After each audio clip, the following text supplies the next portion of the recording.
एक बार किशोरी जी ठाकुर जी से बोली हम बंसी बजाएंगे। जो बोले आप बंसी मत बजाओ। बोले क्यों? बोले बजेगी नहीं आप। किशोरी जी बोली अच्छा हमसे नहीं बजेगी। ललता विशाखा तुरंत आ गई, ये पहले आ जाए लड़वे लाल जी थे। का कही तुमने? बोले मैं यूं कह रहा हूँ कि हमारी श्यामाजू बंसी ना बजा पाएंगी। अच्छा हमारी लाडली जू जब चले ना तो उनके पामन की नूपुर उनकी ध्वनि पे राग रागनी वारे वारे जामे, और तुम यूं कह रहे हो हमारी लाडली जी बंसी ना बजा पाएंगी।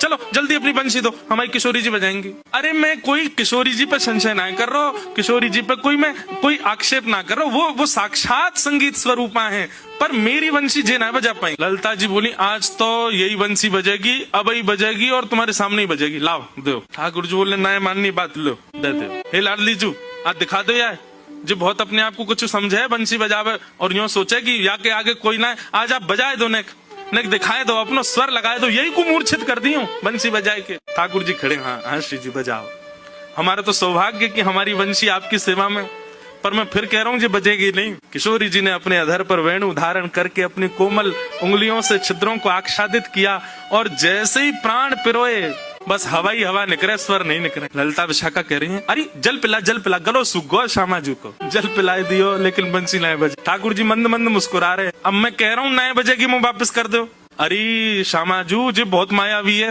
ये अपनी माया ते कछू कर सके, याने जरूर बंसी बांध दी होगी, याने बंसी को टोना टोटका करके बाकी स्वर सबरे अंतर ध्यान कर दिए, नहीं तो हमारी श्यामाजू कोई स्वर को, कोई संगीत के वाद्य को स्पर्श कर दे, अरे स्पर्श मात्र से बजन लगे, ये बंसी क्यों ना बज रही है।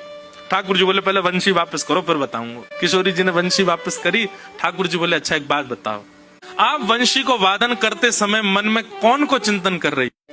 किशोरी जी बोली मैं तो कोई भी वाद्य बजाऊं आपको ही चिंतन करूं। बोले यही तो गलती कर रही हो, ये वंशी जो है ना हमारी अनन्य भक्त है। अनन्य को मतलब कहा होवे एक के अलावा दूसरे को ना भजे, और या वंशी में नित्य आपको ही चिंतन होवे, या वंशी में नित्य आपको स्मरण होवे, ये वंशी आपकी भक्ता है, और आप या वंशी से मेरी भक्ति करोगी तो ये वंशी कैसे बजेगी। हे श्यामाजू आप नेत्र बंद करके अपनो ही चिंतन करो, मतलब अपने ही स्वरूप को ध्यान करो, जब आप अपनो ध्यान करोगी तब ये वंशी बजेगी, क्योंकि या वंशी में तो नित्य आपको ही गायन की हो जाए। किशोरी जी ने अधर पर वंशी रख के जैसे स्वयं को स्मरण किया, अपने रूप नक, अपने रूप नेत्र आदीन को स्मरण किया, अपनो ही स्मरण करके जैसे ही वंशी अधर पर धरी, बिना फूंक के वंशी बजन लगी। किशोरी जी के नेत्र सजल है गए। आपकी या अनन्य प्रेम पे ही तो मेरा मन करे कि मैं वारी वारी जाऊं।